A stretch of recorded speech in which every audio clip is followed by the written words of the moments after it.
Dear viewers, we are still continuing with our discussion on the subject of sexual gender-based violence. We've really gone through a lot, and we now want to appreciate the effects.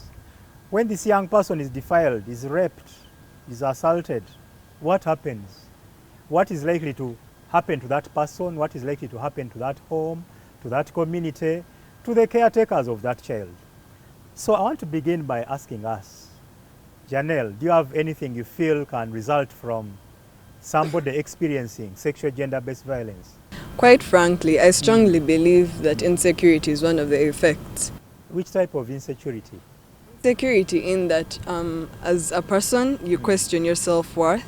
You get biased about the opposite gender. You feel because I was raped by a boy, you question your brother, your father.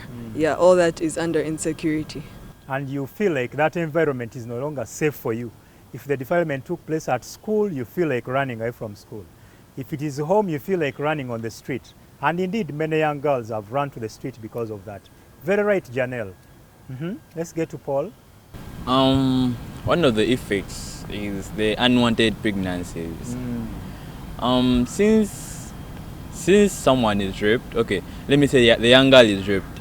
She doesn't know about the repercussions, the repercussions of rape. She starts getting that feeling of, let me say, vomiting, those things that accompany pregnancy. Yeah, they accompany pregnancies. And I think she feels I think it goes in line with her unbiased thing. Like she will feel not well with the environment. Yeah, I think she will shy away from the environment around her. Okay. Paul, you are very, very right. The issue of unwanted pregnancy, also resulting from teenage pregnancy. And just remind our viewers that our country and the region generally is really struggling with the challenge of teenage pregnancy. If you are to go into statistics, they'll tell you that one of every four girls, every 4 teenagers has become pregnant before age. That means a percentage of around 25%. And it comes along with the challenges Paul is mentioning, the fistula, the early death, and so on. Even the ability to cater for the child when you are still a child yourself is really a challenge. Getting to Hillary, what is your view? One of its effects is school dropout. School dropout. Yes, because if a such thing like defilement, rape happens to a child, he or she will feel humiliated, and such child will be feeling shy to be at school. So I think it can lead to school dropout. It can cause school dropout. And indeed it has caused a lot of the school dropout. Because this teacher beats this girl refused to engage in a relationship, the girl also feels fed up and leaves school, and sometimes she may not even explain. Finally, Tierra. I think another effect is infections of sexually transmitted diseases, which include HIV.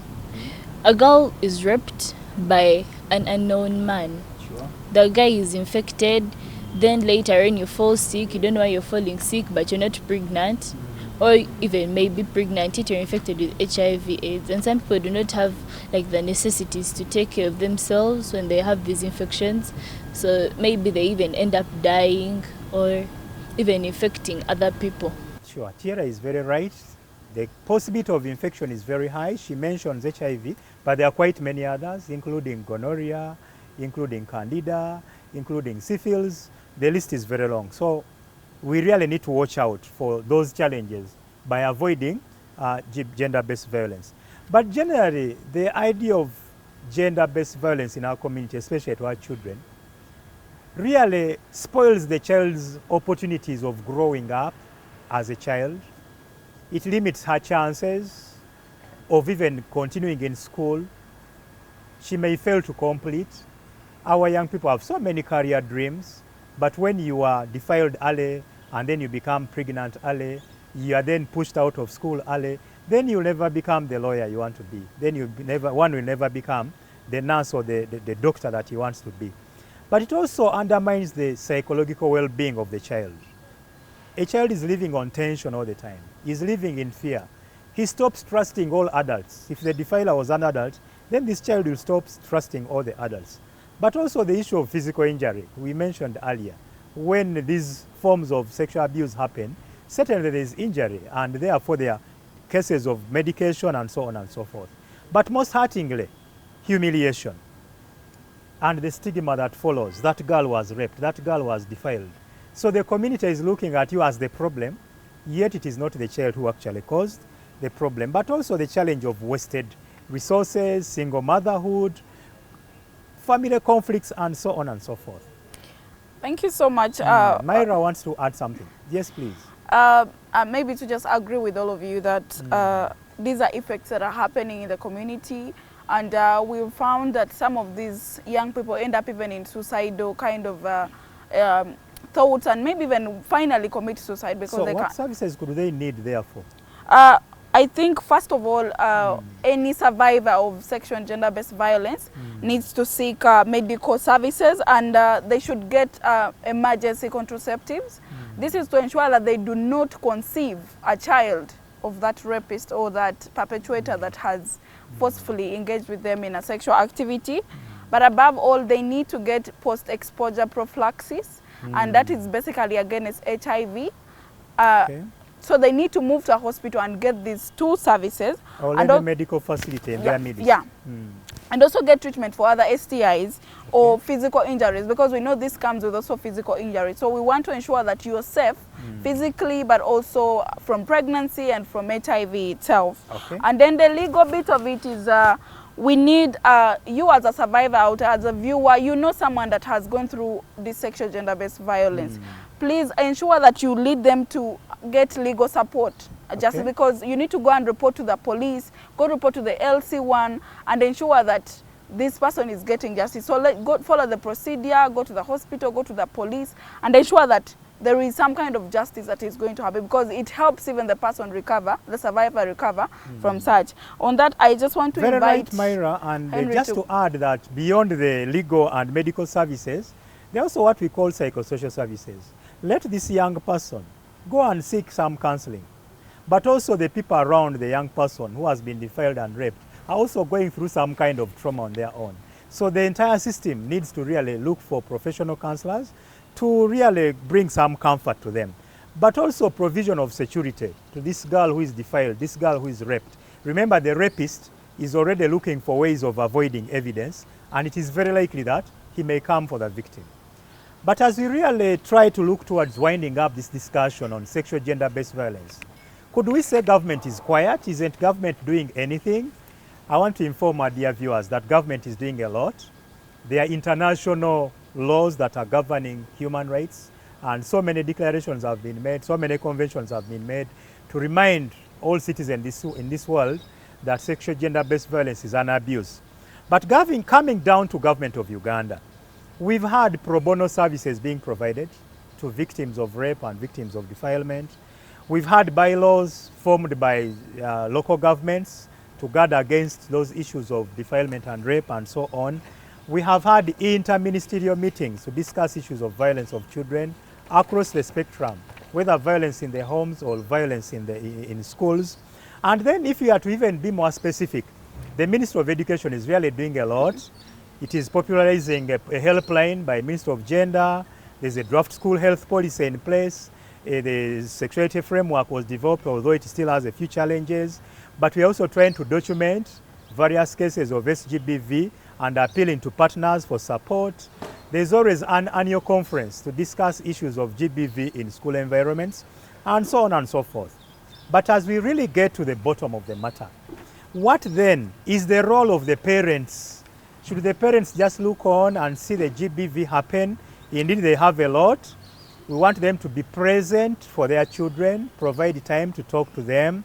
We want them to advocate for children's rights. We want them to take charge as family heads, as leaders of these families. We want to appeal to them to also provide counseling and guidance at their level. It may not be professional, but there's a lot they can do. But we also want to remind the parents to reward good behavior. Those children that behave well, reward them well. Don't again simply look at what they have done and only castigate the wrongdoers. And then I would also like to remind the children that they have a very huge role to play on their own. The children should avoid risky places. Please don't go for disco if you don't have accompaniment. Don't move at night. Identify and report the cases to those adults. Thank you very much, our dear young people, and all the viewers out there, especially our parents and all caregivers. However, I want to emphasize that the main message that we have said, just remind you, we've talked about sexual gender-based violence. We've understood what it is. We have tried to appreciate the common forms of this abuse. We have also looked at the contributing factors to this big challenge and also endeavored to look at the risks as well as how you can tell that a person is experiencing sexual gender-based violence. I also know that you have tried to appreciate that there are certain risky areas, the danger zones, and I pray that you help our young people avoid these areas.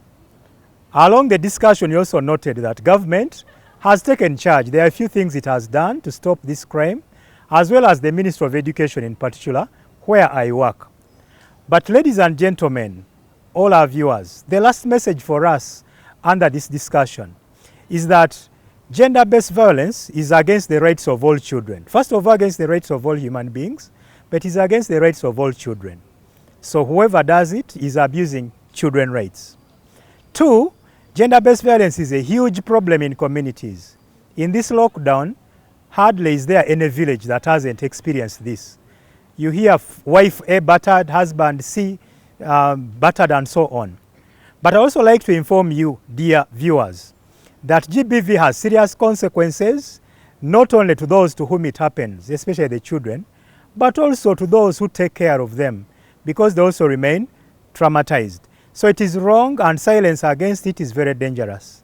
Let all of us make an effort in our own way to ensure that we fight this very bad happening of sexual gender-based violence.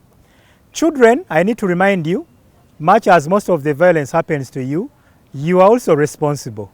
Make sure you safeguard yourselves, you report as we earlier indicated, and finally, ladies and gentlemen, there are laws and policies and mechanisms to address the challenges related to gender-based violence.